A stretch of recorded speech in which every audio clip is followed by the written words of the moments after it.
بسم اللہ الرحمن الرحیم الحمد للہ وحدہ والصلاة والسلام علی من لا نبی بعدہ وعلى آلہ واصحابہ واتباعہ الذین اتبعوا ہدیہ اما بعد۔ محترم دوستو، بزرگوں، گزشتہ کل میں نے بتایا تھا کہ نبی کریم صلی اللہ علیہ وسلم کی احادیث پر غور کرتے ہیں تو پتہ چلتا ہے کہ فتنے کل 6 قسم کے ہیں، جن فتنوں میں سب سے پہلا فتنہ جو سب سے خطرناک ہے وہ انسان کا اندرونی فتنہ ہے، اور یہ بات بھی اس میں بتائی تھی کہ انسان کا دل، اس کی عقل اور اس کا نفس، جب یہ تینوں چیزیں خراب ہو جاتی ہے، ان کے احوال برے ہو جاتے ہیں، تو وہ انسان اس فتنے کا شکار ہو جاتا ہے۔ آج مجھے اس مجلس میں یہ بتانا ہے کہ انسان اس فتنے کا جو شکار ہوتا ہے اس کے کیا اسباب ہیں۔ اس فتنے کے شکار ہونے کے تو بہت سارے اسباب ہیں، لیکن 2 سبب بہت بڑے سبب ہے جن میں عام طور پر انسان مبتلا ہو جاتا ہے۔ ان میں سب سے پہلا سبب ہے انسان کی اولاد، اس کے گھر والے۔ قرآن کریم میں اللہ رب العزت نے ہمیں بار بار اس بات کو سمجھایا ہے۔ اللہ فرماتے ہیں اعلموا انما اموالکم واولادکم فتنہ، اے لوگو سنو، جانو کہ تمہارا مال اور تمہاری اولاد یہ تمہارے لیے فتنے کا سبب ہے۔ انسان کی اولاد اس کو فتنے میں مبتلا کر دیتی ہے۔ عام طور پر انسانی احوال ایسے ہی ہیں۔ آپ نے دیکھا ہوگا کہ بہت سارے لوگ اولاد کی محبت میں حلال کمائی کے بجائے حرام رزق میں لگ جاتے ہیں، حرام کمائی میں لگ جاتے ہیں، اولاد کی محبت میں اللہ کے احکام سے دور ہو جاتے ہیں، اولاد کی محبت میں نماز جیسے احکام سے دور ہو جاتے ہیں، تو یہ اولاد ان کے لیے فتنے کا سبب بن جاتے ہیں۔ دین سے وہ دور ہو جاتے ہیں اولاد کی وجہ سے۔ ہمارے نبی محمد صلی اللہ علیہ وسلم ایک مرتبہ جمعہ کا خطبہ دے رہے تھے۔ دیکھا کہ حضرت حسن اور حسین رضی اللہ تعالی عنہما جو بالکل چھوٹے تھے وہ تشریف لا رہے ہیں، دونوں کے دونوں چل رہے ہیں، لڑکھڑا رہے ہیں، گرنے کا خطرہ ہے، پھر تھوڑا چل رہے ہیں، پھر لڑکھڑا رہے ہیں، گرنے کا خطرہ ہے۔ تو نبی کریم صلی اللہ علیہ وسلم منبر پر خطبہ دے رہے ہیں، اور خطبہ دیتے دیتے ان دونوں بیٹوں کو دیکھا، اپنے نواسوں کو دیکھا کہ لڑکھڑا رہے ہیں، کہیں گر جائیں گے۔ خطبے کو چھوڑ کر فوراً اللہ کے رسول نیچے اترے اور ان دونوں کو اپنے ہاتھوں سے پکڑ کر ان دونوں کو منبر پر چڑھایا، اور اس کے بعد پھر واپس خطبہ شروع کیا۔ لیکن خطبہ شروع کرنے سے پہلے اللہ کے رسول صلی اللہ علیہ وسلم نے ایک بات ارشاد فرمائی کہ صدق اللہ انما اموالکم واولادکم فتنہ، اللہ نے بالکل سچ فرمایا ہے کہ تمہارا مال اور تمہاری اولاد تمہارے لیے فتنہ ہے۔ میں نے ان دونوں بچوں کو دیکھا کہ وہ چل رہے ہیں لیکن لڑکھڑا رہے ہیں، اس لیے میں صبر نہیں کر سکا اور میں نے اپنا خطبہ ختم کر کے، اپنے خطبے کو کاٹ کر کے میں نے ان دونوں کو اپنی گود میں اٹھا لیا۔ یہ اللہ کے رسول صلی اللہ علیہ وسلم نے ارشاد فرمایا۔ اس سے ہمیں پتہ چلتا ہے کہ انسان کی اولاد یہ انسان کے لیے فتنے کا بہت بڑا ذریعہ ہے۔ اسی لیے قرآن کریم میں اللہ رب العزت نے سورہ تغابن میں یہ فرمایا ہے ان من ازواجکم واولادکم عدوا لکم فاحذروہم، اے مسلمانوں، اے لوگوں، تم اپنی بیویوں سے اور تم اپنے اولاد سے دشمنی کرو، وہ تمہارے لیے دشمن ہیں، تم ان سے احتیاط سے رہو۔ یہ اسی لیے فرمایا ہے۔ تو جب اپنی اولاد سے، اپنے گھر والوں سے زیادہ محبت ہو جاتی ہے تو انسان فتنے میں مبتلا ہو کر غافل ہو جاتا ہے، اور انسان اللہ رب العزت کے احکام کو چھوڑ بیٹھتا ہے۔ تو یہ ایک سبب ہے اس فتنے میں مبتلا ہونے کا۔ ایک دوسرا سبب اس فتنے میں مبتلا ہونے کا قرآن اور حدیث کی روشنی میں خوشحالی ہے۔ خوشحالی زندگی میں آ جائے، یہ بھی انسان کے لیے فتنہ ہے، اور خوشحالی آنے کے بعد انسان کے احوال جو بگڑتے ہیں یہ بھی فتنے کا سبب بنتے ہیں۔ انسان خوشحالی حاصل کرنے کے لیے بھی اپنے دین کو بیچ دیتا ہے۔ حدیث میں نبی کریم صلی اللہ علیہ وسلم نے جہاں فتنوں کا تذکرہ کیا ہے وہاں پر اللہ کے رسول نے یہ فرمایا ہے کہ ایسا زمانہ آئے گا کہ جس میں فتنے کثرت سے ہوں گے کہ آدمی صبح ایمان کی حالت میں نکلے گا، شام کو کفر کی حالت میں گھر لوٹے گا، شام کو وہ ایمان کی حالت میں ہوگا اور صبح اٹھے گا تو کفر کی حالت میں اٹھے گا۔ یبیع دینہ بعرض من الدنیا، دنیا کے تھوڑے سے سامان کو حاصل کرنے کے لیے انسان اپنے دین کو بیچ دے گا۔ یعنی انسان اپنی خوشحالی کو حاصل کرنے کے لیے، اچھے حالات بنانے کے لیے انسان اپنے دین کو بیچ دے گا اور فتنے میں مبتلا ہو جائے گا۔ یہ انسان کے لیے بہت خطرناک فتنے کا ذریعہ اور سبب ہے۔ حضرت حذیفہ بن یمان رضی اللہ تعالی عنہ مشہور صحابی ہیں۔ ایک روایت ہے بخاری شریف کی جس میں وہ ارشاد فرماتے ہیں وَلَقَدْ أَتَى عَلَيَّ زَمَانٌ وَمَا أُبَالِي أَيَّكُمْ بَايَعْتُ لَإِنْ كَانَ مُسْلِمًا رَدَّهُ عَلَيَّ الْإِسْلَامُ وَإِنْ كَانَ نَصْرَانِيًّا رَدَّهُ عَلَيَّ سَاعِيهِ فَأَمَّا الْيَوْمُ فَمَا كُنْتُ أُبَايِعُ إِلَّا فُلَانًا وَفُلَانًا۔ وہ اپنی آخری زندگی کی وقت، ان کا انتقال سن ہجری 36 میں ہوا ہے، اپنی زندگی کے آخری عرصے میں حضرت حذیفہ بن یمان رضی اللہ تعالی عنہ یہ بات نقل کرتے ہیں۔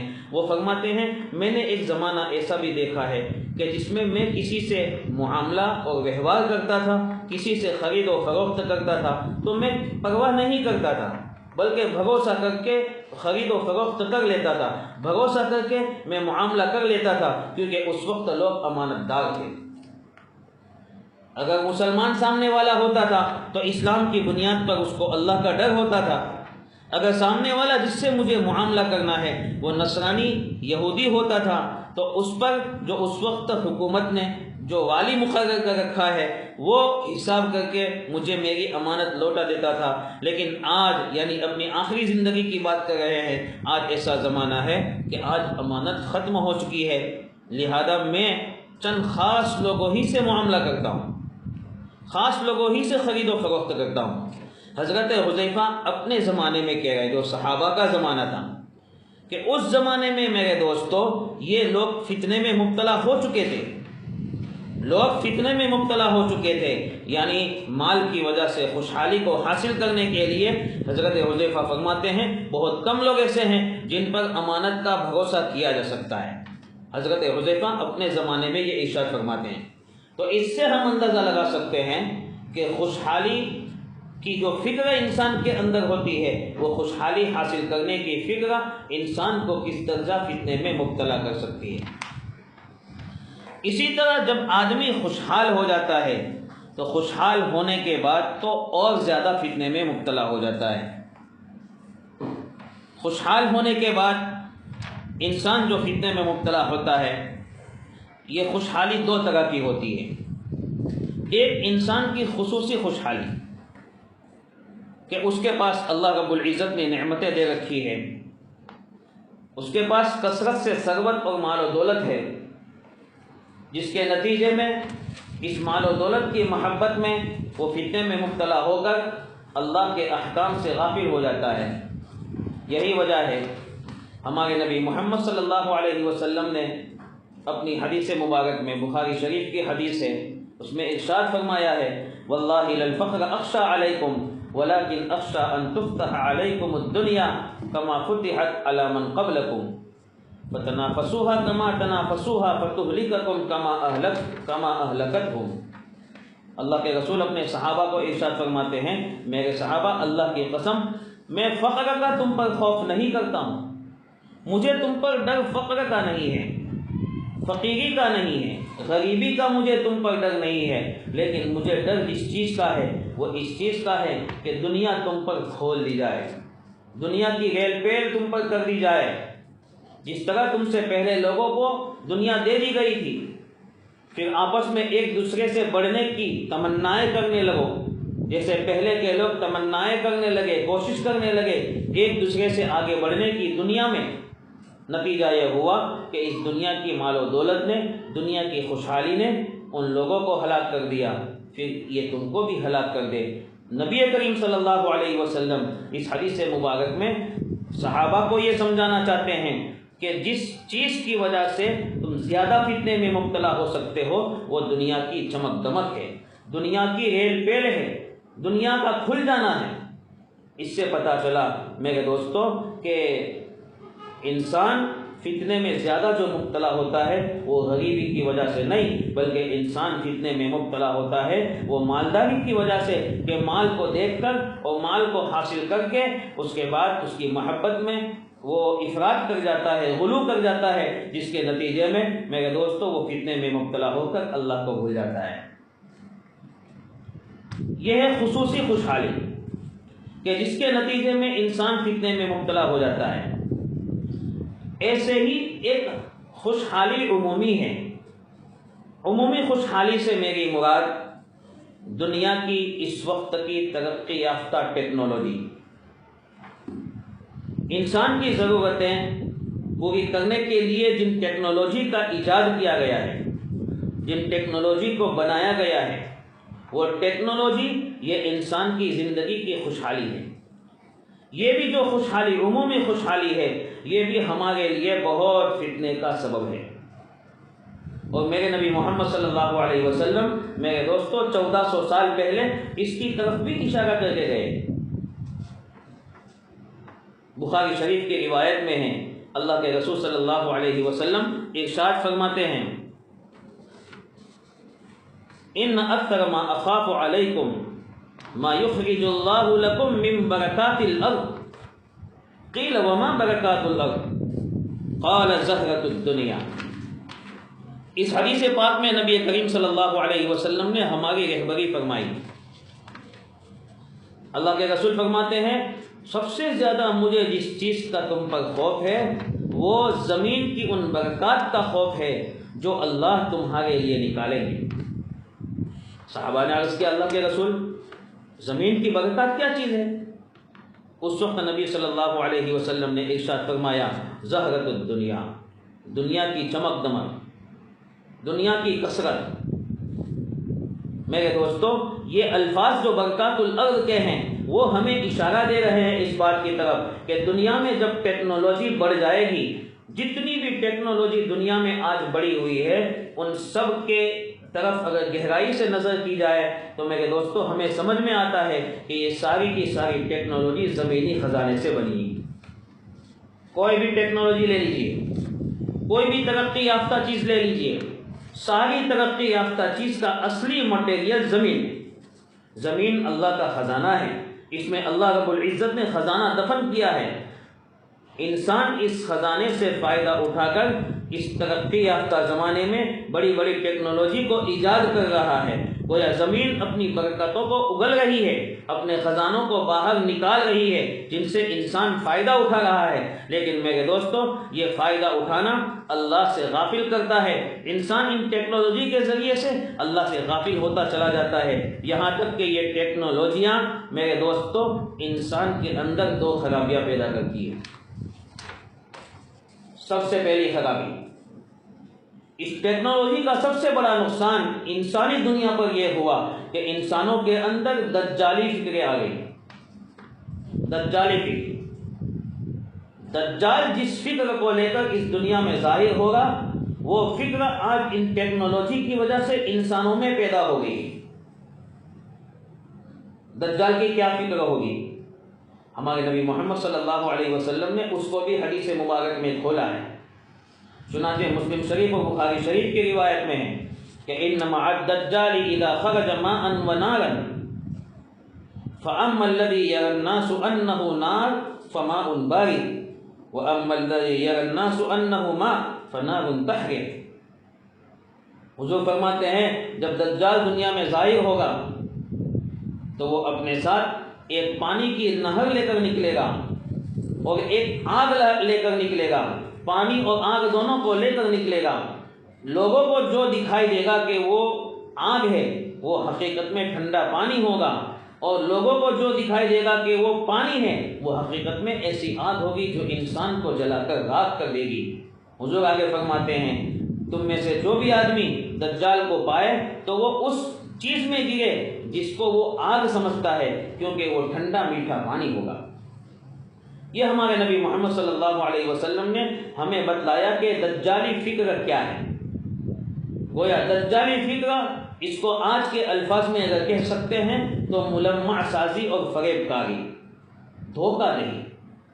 دجالی فکر کا نام ہے دھوکہ دہی کا، دھوکہ دینے کا، کہ اوپر سے کچھ اور ہے، حقیقت کچھ اور ہے، ظاہر کچھ اور ہے، باطن کچھ اور ہے۔ جو پانی ہے دکھ رہا ہے ظاہر میں، وہ حقیقت میں آگ ہے، اور جو آگ ظاہر میں دکھ رہی ہے حقیقت میں وہ پانی ہے۔ یہ دجالی فکر ہے، ملمع سازی۔ جیسے لوہے کی چیز پر سونے کا پانی چڑھا دیا جاتا ہے تو وہ سونا لگتا ہے، اوپر سے سونا لگتا ہے، لیکن حقیقت میں وہ سونا نہیں ہوتا، بلکہ حقیقت میں وہ لوہا ہوتا ہے۔ گویا دھوکہ دہی ہے۔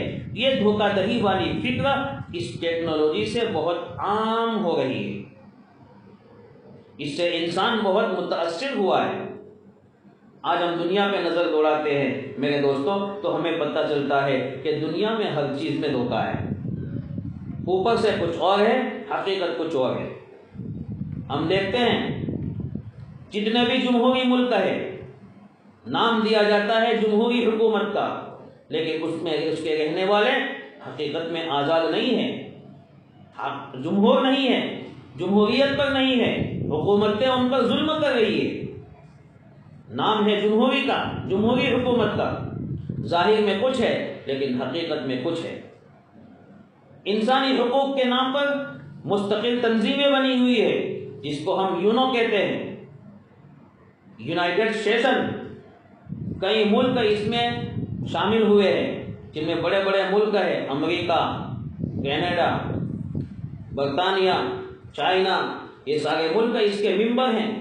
ایسے کئی ملک شامل ہیں اس میں، جنہوں نے یہ جھنڈا اٹھایا ہے اس بات کا کہ ہم جہاں کہیں دنیا میں انسانوں پر ظلم ہوگا وہاں ہم ان کو انسانی حقوق دلائیں گے، جہاں پر انسانی حقوق کو برباد کیا جائے گا وہاں پر ان کو انسانی حقوق دلائیں گے، ان کو انصاف دلائیں گے۔ اس بات کا بیڑا انہوں نے اٹھایا ہے۔ یہ ظاہر میں ہے، لیکن حقیقت میں دیکھنے جائے تو اس یونو کے جو ممبر ہیں وہ خود دنیا میں ظلم پھیلا رہے ہیں، وہ خود انسانوں پر ظلم اٹھا رہے ہیں، انسانوں کو ظلم کا شکار کر رہے ہیں۔ بڑی بڑی حکومتیں انہوں نے تباہ کر رکھی ہے، جو خود انسانی حقوق کے دعوے دار ہیں میرے دوستوں، وہ خود انسانی حقوق کو پامال کر رہے ہیں۔ یعنی نام ہے ظاہر میں انسانی حقوق دلانے کا، لیکن حقیقت میں دیکھنے جاتے ہیں تو میرے دوستوں اس کے پیچھے کچھ اور ہے۔ جتنی بھی ٹیکنالوجیاں بنائی جا رہی ہے ان ٹیکنالوجیوں کو میرے دوستوں انسانی حقوق کو برباد کرنے کے لیے استعمال کیا جا رہا ہے، اور جتنی ٹیکنالوجی عام ہو رہی ہے اس سے انسان کے ساتھ دھوکہ کیا جا رہا ہے۔ آج دنیا میں ہماری جو استعمال کی چیزیں ہم دیکھتے ہیں، خریدتے ہیں تو ہمیں پتہ چلتا ہے کہ ان چیزوں میں کتنی ملاوٹ ہے۔ اگر تیل خریدنے جائیں، مونگ پھلی کا تیل خریدنے جائیں تو مونگ پھلی کے تیل میں کن کن چیزوں کی ملاوٹ ہوتی ہے، اور ڈبے پر لکھا ہوتا ہے شدھ تیل، صاف ستھرا تیل مونگ پھلی کا، لیکن حقیقت میں اس میں کتنے فیصد پامولین ملا ہوا ہے اور کتنا فیصد مونگ پھلی کا تیل ہے میرے دوستوں، وہ حقیقت میں وہ کمپنی والے بھی جانتے ہیں۔ یہ ہے فریب کاری، دجالی فکر ٹیکنالوجی کی وجہ سے ہے۔ ہم اپنے گھر کے جو بڑے بوڑھے لوگ ہیں ان کو ہم پوچھ کے دیکھ لیں کہ جب وہ چھوٹے تھے اس وقت ٹیکنالوجی نہیں تھی، اس وقت ان کو جو چیزیں کھانے کے لیے مل رہی تھی وہ کتنی صاف ستھری تھی۔ اس وقت کا گھی، اس وقت کا تیل، اس وقت کا گیہوں، اس وقت کا چاول، یہ ہر چیز ایسی حقیقی تھی اور ایسی سچائی کے ساتھ تھی کہ میرے دوستوں اس کی وجہ سے تھوڑا سا کھانے کی وجہ سے بھی طاقتیں بنتی تھی۔ لیکن آج ہر قسم کا پھل کھایا جاتا ہے، ہر قسم کی طرح طرح کی غذائیں کھائی جاتی ہے، اور ہر قسم کی غذائیں کھانے کے بعد بھی میرے دوستو انسان کمزور ہیں، بیماریوں کا شکار ہے۔ اس کی وجہ کیا ہے؟ اس کی وجہ یہی ہے کہ حقیقت کچھ اور ہے اور ظاہر کچھ اور کیا جاتا ہے۔ یہ ساری ٹیکنالوجی نے برباد کر رکھا ہے۔ جب سے ٹیکنالوجیاں بڑھتی جا رہی ہے انسان کے ساتھ دھوکہ ہو رہا ہے۔ جب سے موبائل ہاتھ میں آئے ہیں انسان کے ساتھ دھوکہ ہو رہا ہے کہ موبائل والا اپنے گھر پہ بیٹھا ہوا ہے، فون کر کے کوئی پوچھ رہا ہے تو بتایا جاتا ہے کہ وہ بازار میں ہے، جھوٹ بولا جا رہا ہے۔ یہ ٹیکنالوجی کی نحوست ہے۔ جب سے ٹیکنالوجی آئی ہے تو امت میں اس چیز کا بگاڑ آیا ہے کہ دجال کی فکرت امت کے اندر پیدا ہو چکی ہے، چاہے وہ مسلمان ہو، چاہے وہ غیر مسلم ہو، یہود و نصارہ ہو یا مشرک ہو، ہر ایک کا یہی حال ہے کہ دجالی فکر ہر ایک میں عام ہو چکی ہے۔ انسانوں کی غذا میں جب دجالی فکر آ چکی ہے، انسانوں کی ساری ضروریات میں دجالی فکر آ چکی ہے، میرے دوستو یہ سب سے بڑا نقصان امت کا ہے۔ حالانکہ ہمارے نبی محمد صلی اللہ علیہ وسلم نے تو ہمیں کیا سکھلایا ہے؟ ہمیں یہ نہیں سکھلایا ہے کہ حقیقت کچھ اور ہو اور ظاہر میں کچھ ہو۔ نبی صلی اللہ علیہ وسلم کا گزر ایک مرتبہ مدینہ منورہ کے بازار میں سے ہوا۔ اللہ کے رسول صلی اللہ علیہ وسلم نے وہاں دیکھا کہ کھانے کا ایک ڈھیر لگا ہوا ہے، بیپاری اپنا ڈھیر لگا کے بیٹھا ہے بیچنے کے لیے، گلے کا اناج کا ایک ڈھیر ہے۔ اللہ کے رسول نے اس اناج کے ڈھیر میں اپنا ہاتھ مبارک داخل کیا اور اندر سے دیکھا تو آپ کی جو انگلیاں ہیں وہ تر ہو کر نکلی، یعنی گیلی ہو کر نکلی۔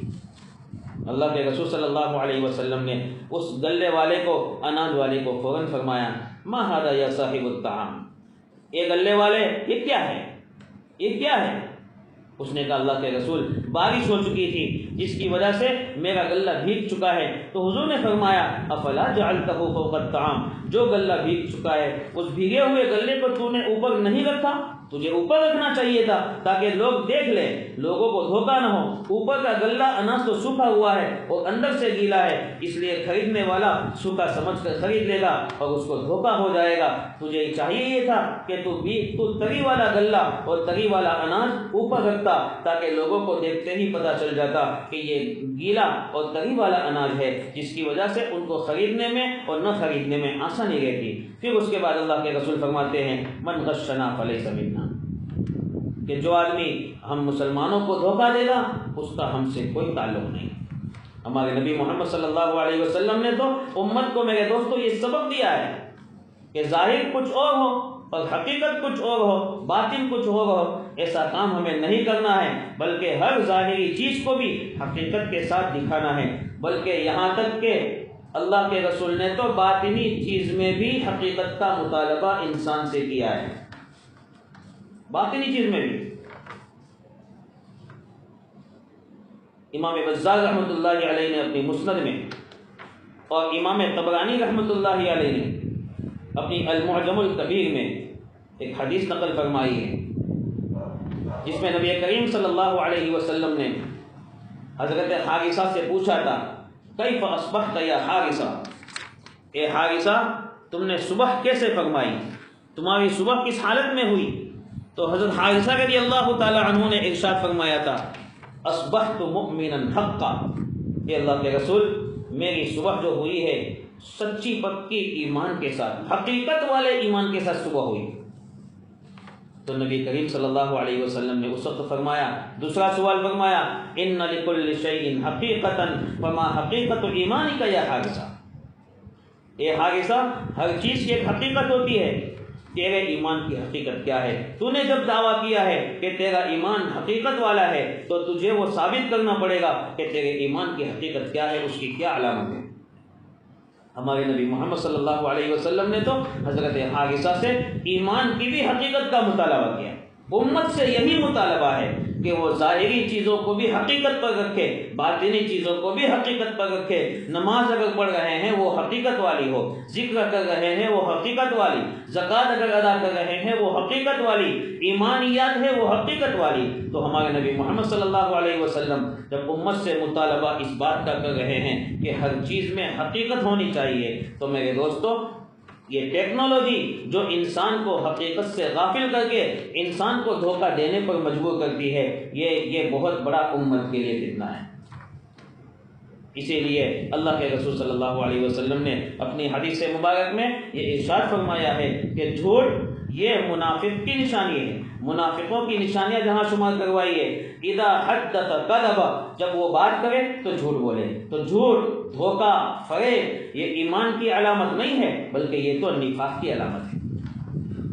ان ٹیکنالوجی نے میرے دوستو ان گناہوں کا گناہ ہونا ہمارے ذہنوں سے نکال دیا ہے، جھوٹ کا گناہ ہونا ہمارے ذہن سے نکال دیا ہے، دھوکہ دینے کا گناہ ہونا ہمارے ذہن سے نکل گیا ہے، جس کی وجہ سے ان سب کی گمراہی ہمارے ذہنوں سے نکل جانے کی وجہ سے ان گناہوں کا ارتکاب عام ہو چکا ہے۔ اس لیے ٹیکنالوجی میرے دوستو یہ بہت بڑا فتنہ ہے، ٹیکنالوجی انسان کے لیے بہت بڑا فتنہ ہے۔ اس کے ذریعے سے وہ بہت بڑے فتنے میں مبتلا ہو جاتا ہے، اس کے ذریعے سے وہ دجالی فکر میں مبتلا ہو جاتا ہے، یعنی ظاہر میں کچھ دکھائی دیتا ہے اور اس کے پیچھے حقیقت میں کچھ اور چیز ہوتی ہے۔ اس لیے جیسے ہمارے نبی محمد صلی اللہ علیہ وسلم نے ہمیں مال کے استعمال کے طریقے بتائے ہیں، مال استعمال کرنا چھوڑنا نہیں ہے، مال حاصل کرنا چھوڑنا نہیں ہے، لیکن مال حاصل کر کے اس کو کس طرح استعمال کریں گے اس کا طریقہ ہے۔ ایسے ٹیکنالوجی کو حاصل کر کے ہم اس کو کس طرح استعمال کریں گے اس کا طریقہ ہے، اس طریقے کے مطابق اگر ہم استعمال کریں گے تو میرے دوستو یہ ٹیکنالوجی ہمارے لیے غفلت کا ذریعہ نہیں بنے گی، بلکہ ہمارے لیے نجات کا ذریعہ بھی بن سکتی ہے۔ اس کا استعمال صحیح ہونا چاہیے۔ جن لوگوں نے اس کو ایجاد کیا ہے غلط مقصد کے لیے، اس مقصد میں ہمیں استعمال نہیں کرنا ہے۔ یہی وجہ ہے کہ اللہ کے رسول صلی اللہ علیہ وسلم کے گزر جانے کے بعد جب حضرت عمر رضی اللہ تعالی عنہ کا زمانہ آیا تو اس زمانے میں جب کسریٰ کا خزانہ فتح ہوا، قیصر کا خزانہ فتح ہوا، ایران فتح ہوا، روس فتح ہوا، ایران فتح ہوا، فارس فتح ہوا، روم فتح ہوا، اس وقت جب خزانہ مدینہ منورہ میں آیا تو اللہ کے رسول صلی اللہ علیہ وسلم کے سچے پکے صحابی حضرت عمر کی خلافت تھی۔ اس وقت حضرت عمر رضی اللہ تعالی عنہ نے اس مال سے مخاطب ہو کر جو باتیں ارشاد فرمائی تھی، جس کو علامہ ابن بطال رحمۃ اللہ علیہ نے اپنی بخاری شریف کی شرح میں نقل کیا ہے، وہ عجیب باتیں ہیں جس سے ہم کو پتہ چلے گا کہ یہ خزانہ یعنی مال و دولت انسان کے لیے کس حد تک فتنہ بن سکتا ہے۔ حضرت عمر اس وقت فرمایا کرتے تھے ما فتح اللہ هذا على قوم الا سفكوا دماءهم وقطعوا ارحامهم، اللہ رب العزت جس قوم پر بھی یہ مال و دولت کھول دیتا ہے، اس کی ریل پیل فرما دیتا ہے، وہاں پر خون کی ندیاں بہہ جاتی ہے، وہاں آپس کی رشتہ داریاں ٹوٹ جاتی ہے۔ اور اس کے بعد پھر کسریٰ کے خزانے کو دیکھ کر حضرت عمر رضی اللہ تعالی عنہ نے اللہ رب العزت سے دعا فرمائی۔ کیا دعا فرمائی؟ اللہم انا لا نستطيع الا ان نفرح بما زینت لنا، اللہم انک منعت هذا رسولک اکراما منک له وفتحته علی لتبتلینی به، اللہم سلطنی علی حلقته فی الحق وعصمنی من فتنته۔ حضرت عمر رضی اللہ تعالی عنہ نے اللہ سے دعا کی، اے اللہ بس ہم تو اتنی طاقت رکھتے ہیں کہ تو نے ہمارے لیے جو دنیا مزین کر رکھی ہے، ہمارے لیے تو نے جو دنیا مسخر کر رکھی ہے، ہم اس پر خوش ہیں۔ اے اللہ تو نے تو اپنے رسول سے اس دنیا کو روک لیا تھا، ان کے اعزاز میں روک لیا تھا، لیکن تو نے مجھ پر کھول دیا ہے اس دنیا کو تاکہ تو مجھے اس دنیا کے ذریعے سے آزمانا چاہتا ہے۔ اے اللہ میں تجھ سے دعا کرتا ہوں کہ تو اس کو حق کام میں خرچ کرنے کی مجھے صلاحیت عطا فرما، حق کام میں یہ خرچ ہو جائے اس کی مجھے صلاحیت عطا فرما اور اس کے فتنے سے میری حفاظت فرما۔ دیکھو حضرت عمر نے یہ اللہ سے دعا نہیں مانگی کہ یہ مال ہلاک ہو جائے، بلکہ حضرت عمر نے اللہ سے یہ دعا مانگی کہ یہ مال جو آیا ہے وہ صحیح جگہ پہ استعمال ہو جائے، اس کی مجھے توفیق عطا فرما۔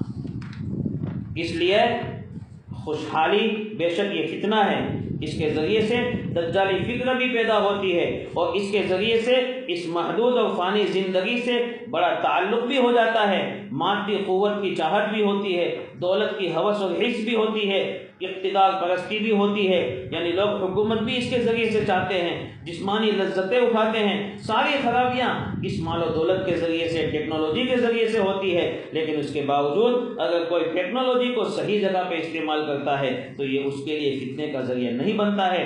اس لیے میرے دوستو، اللہ رب العزت نے اگر یہ ٹیکنالوجی ہمیں دی ہے یا خوشحالی مال کی شکل میں خوشحالی دی ہے، تو ہم سب کو چاہیے کہ ان کو صحیح جگہ پہ لگائیں۔ یہ فتنے کا بہت بڑا سبب ہے خوشحالی، چاہے وہ خصوصی خوشحالی ہو یعنی انسان مالدار ہو، چاہے وہ عمومی خوشحالی ہو یعنی ٹیکنالوجی کی شکل میں ہو، جو بھی خوشحالی کی شکل ہو، یہ فتنے کا ذریعہ نہ بنے، اس کے لیے ہمیں تیاری کرنی پڑے گی۔ یہ انسان کے اندرون کا جو فتنہ ہے، اس فتنے کا سب سے بڑا سبب یہ خوشحالی ہے۔ اس لیے میرے دوستو، ہم سوچ سمجھ کر اپنی زندگی کو گزاریں تاکہ اپنے اندر کے فتنے سے ہم اپنے آپ کی حفاظت کر سکیں۔ یہ فتنے کی پہلی قسم ہے کہ انسان کے اندر کا فتنہ۔ اس کے بعد فتنے